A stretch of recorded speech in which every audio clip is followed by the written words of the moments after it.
किसका?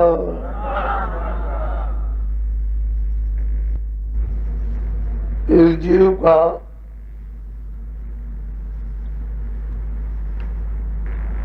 इस मृतलोक में जन्म और मरण,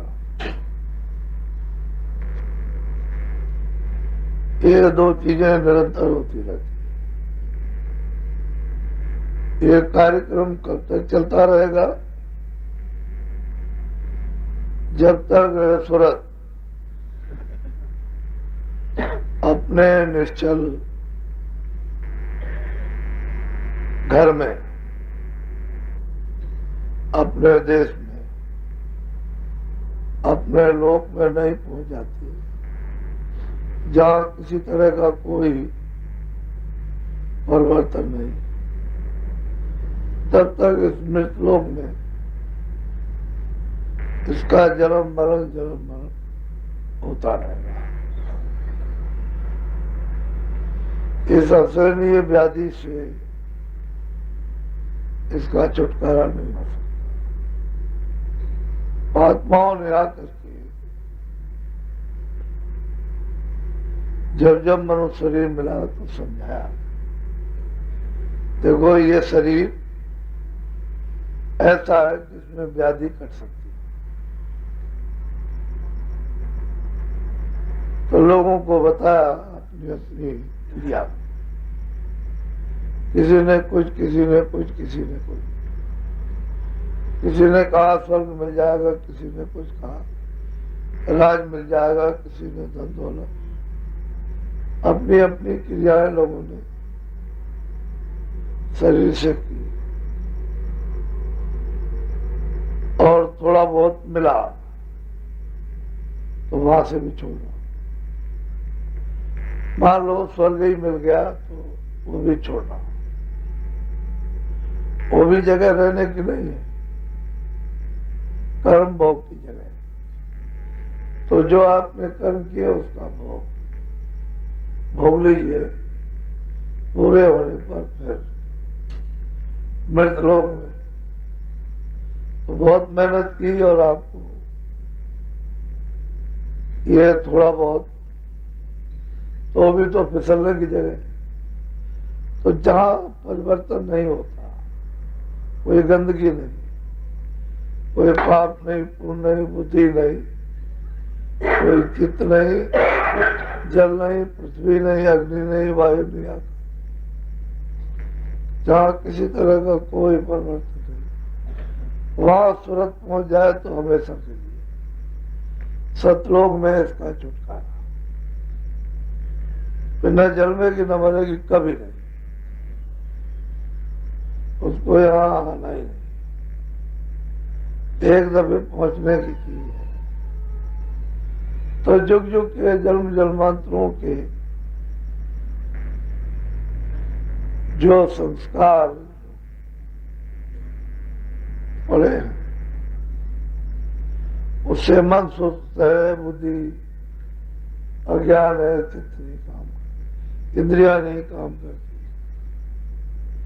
पुराने संस्कार इस जीव को दबाए रहते हैं और ये संस्कारों से उभार जब महात्मा मिलते हैं तो उभार देते हैं ताकि सोए हुए संस्कार जाए और उनकी चपेट में आकर के वो जैसे गर्मी पाकर तारकोल पिघल जाता है, ऐसे ही महात्माओं के वचन, उनका ज्ञान, उनकी शक्ति गर्मी पाकर पुराने संस्कार पिघलते हैं। तब जीव कुछ करेगा, नहीं तो उन्हीं संस्कारों में गोता खाएगा और जो नए बन जाएंगे उसमें उलझ जाएगा। तो इस जीव की गति नहीं हो पाती। जब महात्मा मिलते हैं तभी स्वस्थ रहता है, तभी कुछ नहीं, तो चाहिए कि जब मिल जाए, रास्ता मिल जाए, तो जैसे भी बने जल्दी अपना काम बनाना चाहिए और पुराने संस्कारों को भजन के साथ साथ और जो क्रियामान कर्म है वो सामने सदगुरु के धो लेना चाहिए और भजन द्वारा उनको दफना देना चाहिए, तब तो जीव जल्दी, नहीं तो बड़ा बहुत इसके लिए इन दिनों में नए नए लोग आ रहे हैं और वो अपनी अपनी ऐसी ऐसी तकलीफ बता रहे हैं जो सुनी भी नहीं गई, ऐसी ऐसी झंझट झगड़े। कहने का यह है कि अब कोई बचने वाला नहीं, राज्य से जनता से धर्म कर्म, उनमें सब में झगड़ा हो जाए, सब में आफत मुसीबत बरसने लगे, तो राजा रैयत और धर्म और कर्म क्या करेगा? बहुत तकलीफ। मैं यही बात लोगों से कहता था, हिंसा मत करो, हिंसा दुखदाई है, हत्या अच्छी नहीं होती है। एक दिन यही तुम्हारे लिए सामने खड़ी हो जाएगी, तो एक दूसरे बैरी बन जाते हैं, पति का स्त्री, स्त्री का पति, पिता का पुत्र, पुत्र का पिता, अड़ोसी पड़ोसी एक दूसरे के बैरी और दुश्मन और हत्यारे बन जाते। हिंसा अति दुखदायी। यह हिंसा तुम पर भी आवे, वही बात आप पर खड़ी हो जाएगी, तो तरह तरह की दया जो मूल धर्म था मनुष्य का, वो तो उसने फेंक दिया और हिंसा पर उतारू हो गया। और इस तरह से हिंसा करता है जैसे सांस चलती है, ऐसे हिंसा करा। पशु की, पंछी की, इनकी उनकी दर्द होता है, पीड़ा होती है चारों तरफ से। तो ये सब पर बरसेगा। तो काल भगवान का नियम है, मृतलोक में जिन्होंने काया दी है जीव जंतु आदि मनुष्य को, उन्होंने एक नियम बना दिया, उसके मुआफिक मुताबिक अनुसार चलोगे तब तो ठीक है, और नियम की खिलाफत करो, उसके विपरीत छुप करके काम करो, तो फिर वो सबको कठोर दंड देगा, सजा देगा। इसलिए मनुष्य जीवन उसे अपना निजी जीवात्मा का काम करना चाहिए। तो ये सब देख भी रहा हूं, बता भी रहा हूं, सुन भी रहा हूं, समझ भी रहा हूं। ऐसा नहीं है कि नहीं, ना बोले वो तो बात अलग है।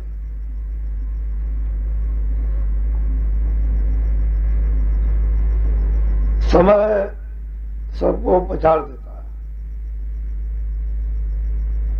और समय हो बलवान, वीरल टीकों का हो या अर्जुन हो, समय बलवान होता है, फिर आदमी कुछ नहीं कर सकता,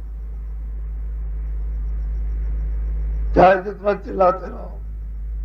उनको ये दिखाना था कि भाई तुम बड़े वीर बहादुर, बड़े बलवान, धनुषधारी, गदाधारी, देखो तुम्हारे सामने तुम क्षत्रिय हो, ये लूटे लिए जा रहे, छोटे छोटे जंगलों के रहने वाले गोपकाओं को लिए चले जा रहे, तो अब चलाओ तीर मारो, तो चलाया तीर, कुछ चले भाई अब देखो समय घूम गया, तुम्हारे बाण वही, हाथ वही है, सब कुछ वही, ताकत वही, अब ये सब कुछ नहीं काम कर, इसलिए तुम शक्तिहीन हो गए। कहने का मतलब यह है कि तुम कुछ नहीं कर रहे थे, तुम पर सवार होकर काल करवा रहा था। जब तुमको घमंड अभिमान आ गया तो उसने अपनी शक्ति ले ली और कहा कि तब ये मालूम हुआ कि वास्तव में हम कुछ नहीं, मनुष्य को कुछ नहीं समझ, अपने को दीन ही तो कलयुग दीन गरीबी रास्ता है, दीन गरीबी रास्ते से चलोगे सूरत हल्की होके उठ जाएगी, और गरुड़ कुमान में चलोगे तो बोझा लग जाएगा, डूब जाएगा। तो संस्कार जुगांतरों के, उनको जलाने के लिए महात्मा की जरूरत है, वैसे नहीं है। क्रियामान कर्म जमा किए हम कार्य, वो भी महात्माओं से ही साफ होते, दूसरा कोई रास्ता है नहीं। बोलो।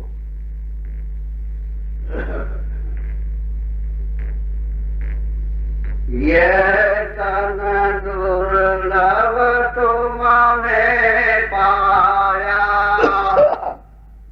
कोटि जन्म भटकाया खाया। कहते हैं ये जीवन जो आपको मिला, ये नर्तन का, बाकी पशु तन है, पंछी तन है, किलों का तन है, वो अगर मिल जाए तो बस कोई किसी से कुछ कह नहीं सकता।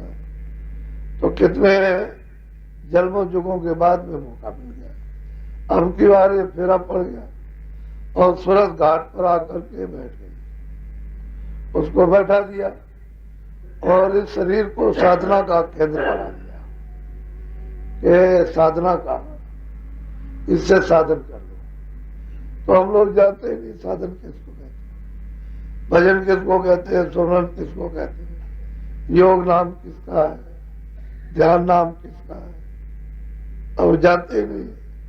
तो जैसे भोग पशु भोगते हैं वैसे ही मनुष्य शरीर में रहकर भोग,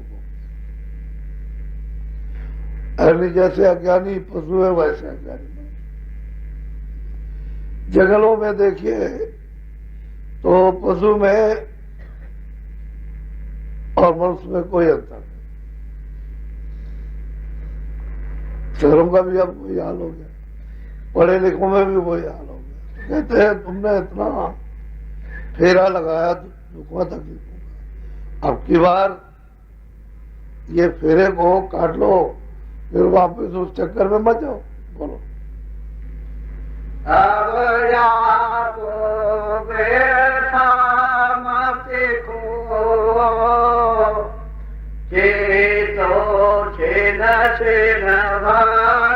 तो मूल बात बताते हैं कि ये जितने भी काम तुम्हारे हैं सब वृथा, इन कामों में अपना समय मत खो दो, इन कामों से कुछ मिलेगा नहीं, ना कुछ मिला तो कहते हैं वृथा कमा दिया तुमने, तो फिर चेतो सत्संग सुनो और जाग जाओ, भक्ति शब्द पकड़ लो। जो वचन कहते हैं कि भजन करो, उस शब्द को पकड़ो, ध्यान करो उस शब्द को पकड़ो, सुमरन करो उस शब्द को पकड़ो, शब्द को पकड़ो, फिर उसके बाद शब्द सुनो। पहले बाहर का शब्द पकड़ो, फिर अंदर का सुने लो। तो कहते हैं चेतो छिन छिन, ये भक्ति कर लो, किसकी? नाम की, शब्द की, आवाज की, वाणी की, उसके साथ जुड़ जाओ, मिलाप कर लो, क्योंकि इसमें साधना बन जाएगी। इसमें जिसके लिए आंख बंद करते हो, कान बंद करते हो, वो मालूम रहता, और शरीरों में क्या पता चलेगा कि आंख कैसे बंद करते। तो कहते हैं कि ये तो चिंतन मत करो, और बात करो तो गुरु शब्द की। जो भजन के लिए आदेश दे उस शब्द की भक्ति करो, और भक्ति करो। ये आत्म भक्ति है। शरीर की भक्ति ये है कि कोई काम खराब मत करो, जितने काम करो उतने अच्छे करो। ये शरीर की भक्ति है, यानी शरीर मन इंद्रियों के साथ। तो इंद्रियों की मन की भक्ति शरीर की तंगी है, और वो है सूरत की भक्ति कि नाम की कमाई में समय देने लगे और मन को, चित्त को, बुद्धि को रोक करके सूरत का साथ देकर सुनने लगे। ये है गुरु भक्ति। और ये भक्ति नहीं करोगे तो कहने मतलब यह है कि भजन ही भक्ति है। भजन नहीं करोगे तो कोई भक्ति न शरीर की है और न सूरत की है। बोलो।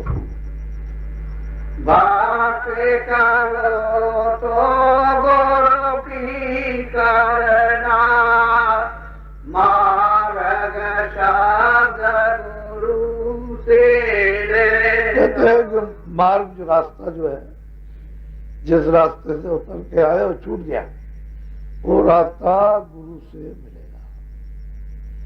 कहते हैं भक्ति गुरु की करो, और मार्ग वापस घर में जाने का उसका वे जो है गुरु से जो आता जाता उससे ले लो, और वो चलने की तैयारी करो। और जब चलने की तैयारी करोगे यही भक्ति है। और क्या भक्ति? तो ये इंद्रियों को साफ करना, और सूरत मानी जाएगी शब्द से, नाम से। और इसकी बजाय शरीर की होगी बाहर की सेवा से, तो तन भी साफ हो जाए, सूरत भी तो दोनों की चीजें दोनों तरफ है। तन के लिए इधर है और सूरत के लिए। तो वक्त करो तो मार्ग से बोलो। गुरु आई जो शब्द सदे, शब्द बिना कहते हैं गुरु वही है जो शब्द का सच्चा वेद, जो खुद उसने प्राप्त किया उसी को दे दे, वो है गुरु। तो जब सच्चा वेद मिल जाएगा शब्द का, तो सूरत वापिस हो चलेगी, वापिस मुड़ जाएगी घर की तरफ। और जो गुरु नहीं सच्चा, शब्द वेद ही नहीं, शब्द इसलिए ही नहीं है, तो फिर आपको वेद नहीं मिलेगा, फिर बाहर लगा देगा बाहर से बस। तो ये समय निकल जाएगा। ये समय भजन में ही देना है, बाकी और आपके काम को चालू है। तो सिर्फ ये है कि शरीर पालन पोषण करो बस, बाकी और दूर तक फैलाव करोगे तो आपको कोई चीज है। तो तन छूटे तो ये छूटे, जब शरीर छूट जाएगा तो ये तो छूटे छुटाएगा, इसमें क्या है। तो कहते हैं गुरु ऐसा हो सकता है और से मारे। फिर जब मिल जाए तो फिर तन मन से हर तरह से फिर कमाई में लग जाओ। जो सार चीज है वो सही। सत्संग तो इसलिए होता है चारों के घेर घाल लिया, लगन में कमी हो, इच्छा में कमी हो, और मतलब है कि कुछ गंदगी हो, मन इंद्रियों की तरफ भागता है, उसको रोकने थामने के लिए सत्संग तो इसलिए होता है कि इनकी रोकथाम होती रहे, और गंदे ना हो, शुद्ध पवित्र होते रहे, इनकी धुलाई रोज होती रहे, और लगन बढ़ती जाए, हड़प और फिर सत्संग तो बाहर का इसलिए कि इधर से हटते चलो, इसलिए सत्संग होता है। और नहीं तो मतलब सत्संग की फिर क्या जरूरत? जब तुम शुद्ध और साफ हो तो सत्संग की कोई जरूरत नहीं, भूल जाओगे। तो ये संस्कार जो है पुराने जोगों जो के, ये आपको पीड़ित किए, सुस्त किए, आलस किए, अज्ञानित किए, और क्रियावान कर्म इन्होंने भी पागल बना रखा, कुछ नहीं है। यही देखते हैं संसार के लिए तो खुश होता है, परमार्थ के लिए रोता है कि ये हमसे नहीं हो सकता, हमारे साथ जुल्म हो रहा है। भजन करने में कहता जुल्म हो रहा है, और संसार बताया जाए तो खुश होता है। इससे ये मालूम होता है कि उसकी इच्छा नहीं छुटकारे की। तो फिर जिसने जो कुछ बना रखा है उसने वो डाल करके फिर पेरेगा, फिर छुटकारा मुश्किल है। बोलो जय गुरुदेव। आज 9 तारीख है, अब धीरे धीरे धीरे धीरे बहुत करीब भंडारे का समय आ रहा है। तो चलो थोड़ा सा श्रमदान